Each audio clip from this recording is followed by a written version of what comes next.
Hey, welcome back. Continuing the conversation as always here about stress in the nervous system and how the brain and the body always want to be in that constant communication. We're going to show you a scan here in a second of a young man and kind of what happens when that brain and that body don't communicate. I think sometimes we get into this thought that the brain is this magical puppet master that controls everything. And to a certain point, that's true, but the brain is only as good as the information that it gets. And if the body isn't able to tell the brain what's going on and what its needs are, the brain can't process that and help the body through some of these issues. And so one of the scans we run is we kind of see how much stress is at certain points in that body and what kind of information is getting to the brain so the brain can help your body figure things out. This young man, is having he's just getting to school age, having some reading, writing kind of focus issues. And he's part of that, what we call that perfect storm, where it kind of starts in pregnancy, and then it's maybe colic, maybe some, ear infections, which he had, a couple bouts of strep, different things that we can say, oh, okay, there's some stress in that system that's been there for a while or his entire life, and now it's showing up as some of this reading or writing or kind of a little bit behind on speech things. And so one thing that we say a lot, and you've heard me say a lot here, is that kids don't grow out of something, they grow into something else.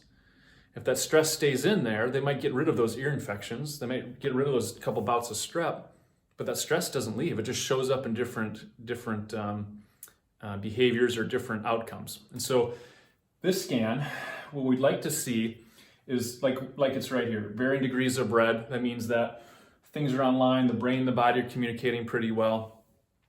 When we look up here, we see this blue up in his upper cervical. That's kind of like you going to your basement, going to the bathroom, bringing your phone in, and you're trying to load a page on your phone and just kind of circles. The Wi-Fi signal isn't very good. And this is what's going on when it looks blue like this, is that body isn't able to communicate with the brain. So the brain wants to help, it wants to adapt, it wants to do all these things, but the body's basically shut down. There's no signal there. The body isn't able to coordinate and give information to the brain. And with his case, this is very common. We're seeing this at C2, C3. Well, those nerves go to the ears, okay, ear infections, they go to the throat, okay, lots of strep infections. And so this makes a lot of sense to these parents that, man, this has been there a long time. The body isn't able to communicate with the brain, so the brain isn't able to help that body through some of these issues. There's just that disconnect there. And so our main job as a neurologically focused chiropractor, especially with these kids, is just to get things online, right? Right now we're shut down. We're not online like the rest of the body. So our job is to get that signal strong enough so the brain and the body can communicate, and then it can adapt, and then it can coordinate things that we kind of talk about, that puppet master. But until we get these things online, that stress is going to always be there, and it's going to look different to different kids. But we need to get the whole body online. We need to get that brain and that body talking.